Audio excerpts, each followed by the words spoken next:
Case study 2. 32-year-old Caucasian female with a history of gestational diabetes. All right, presents for confirmation of pregnancy. So she's in your clinic, doctor, I'm pregnant. Recent home pregnancy test was positive. She's having no symptoms except she gets up at night to urinate. She's got nocturia, no dysuria, and she has no fatigue. All right, past medical history. She's got 2 kids, ages 3 and 26 months. Previous gestational diabetes requiring insulin therapy during both previous pregnancies. Her glucose tolerance test 6 weeks postpartum was normal. Family history, there's no diabetes or no vascular disease. So that's interesting to plug that into your mind as you think about this patient. All right, she doesn't smoke, she doesn't drink alcohol, she walks 30 minutes, 5 to 7 days a week. This is the kind of patient you like. I mean, this is like, man, they're doing what she's supposed to. Her weight's been stable for the past 4 years and she eats well. Her exam, she is 5'4" and she weighs 110 pounds. Wow, that's interesting. Blood pressure, she's normotensive and the rest of her exam is normal. Her labs, her pregnancy test is positive. Her A1C is 9.4. Her glucoses, 3 hours after eating, 277, okay? And then yesterday at her primary care physician's office, it was 295, and that had been about 4 hours after eating. So, questions, is she diabetic? And is she type 1 or is she type 2? Oops, that one didn't have the ability to answer. Raise your hands. Type 1? It's okay.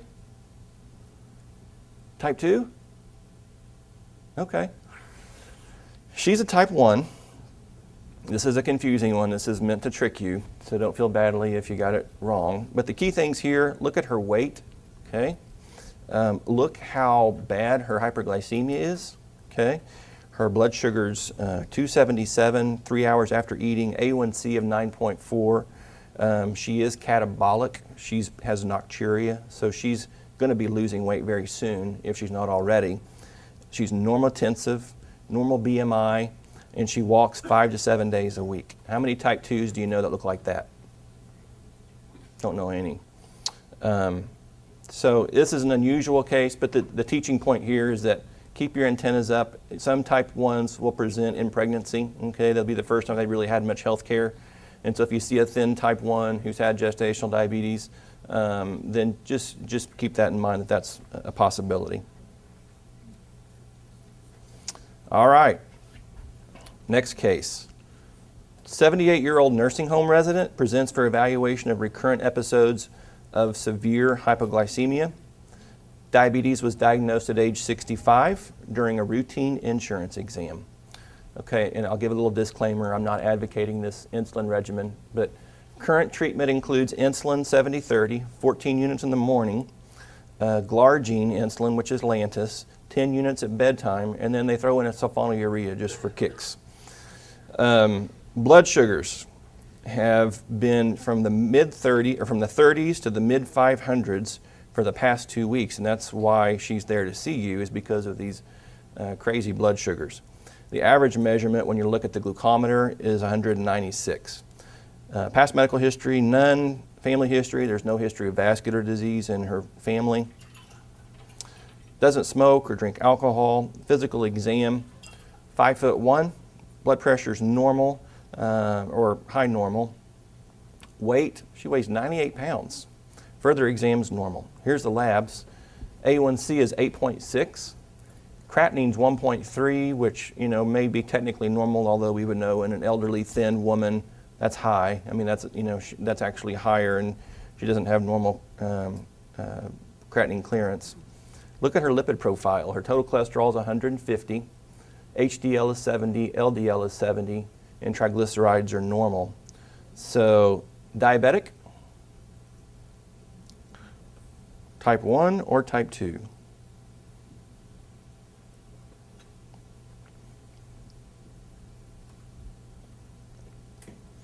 I don't think we get to answer. Do you remember, Sue, did we get an answer if they're type 1 or type 2 on this one?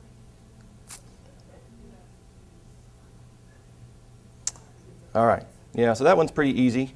92%. All right, who answered no? All right. No, A1C in the 8s, that's diabetes, okay? The question, is she type 1 or type 2? Key thing, she weighs 100 pounds. She's got normal lipids. Do you know any type 2 diabetics that are 100 pounds and have an HDL of 70? I mean, I don't think I've ever seen anybody that has one like that. And notice how variable her blood sugars are. She is not, the reason why you have less blood sugar lability in type 2s is because of insulin resistance. If a type 2 gets too much insulin, they're kind of like, If a type 1 gets too much insulin, so you'll see the 30s and the 500s. So you'll see these big variations in type 2, in type 1 rather. Okay. Case study 4.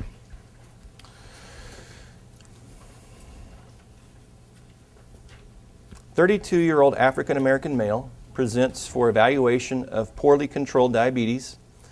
Diabetes was diagnosed after presenting with DKA at age 22 after he was going through rehabilitation from a motor vehicle accident when he had a spinal cord injury that ended his football career. Current medications include insulin 70/30, 65 units twice a day." That would get my antennas up. I'd go, what in the world? 65 units twice a day? The normal amount of insulin for a type 1, remember, okay, we'll talk about this a little bit later. The average type 1, after they've been type 1 for a while, requires 0.6 to 0.7 units per kilo per day. So this guy's getting 130 units, unless he's just massive. That's a lot of insulin. You know this person's insulin resistant. Glucose levels have generally been in the mid-200s.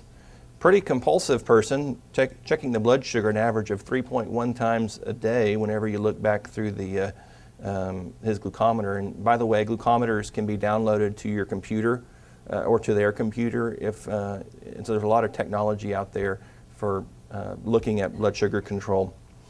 Recent implementation of MNT, that stands for Medical Nutrition Therapy.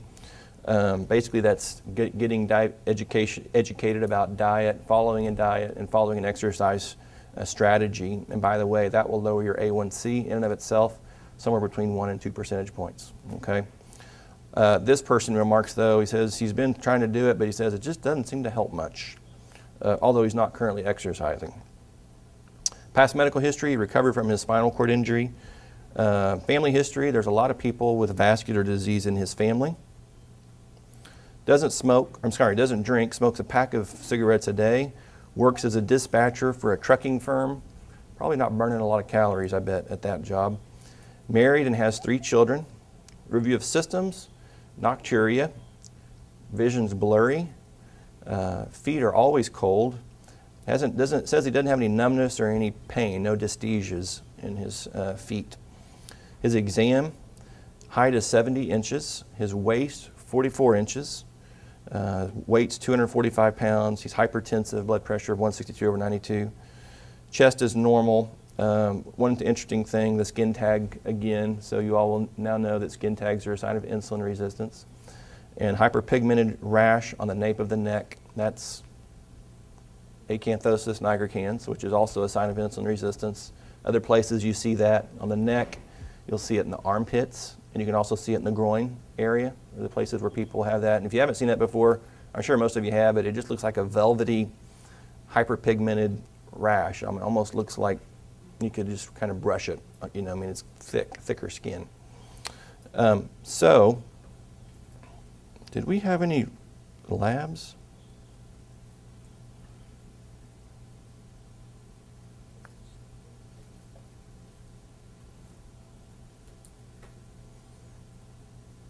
I didn't see any labs. Oh, yeah, we did before. I'm sorry. Well, we already know this patient's diabetic. So the question is he a type 1 or is he a type 2? Type 1?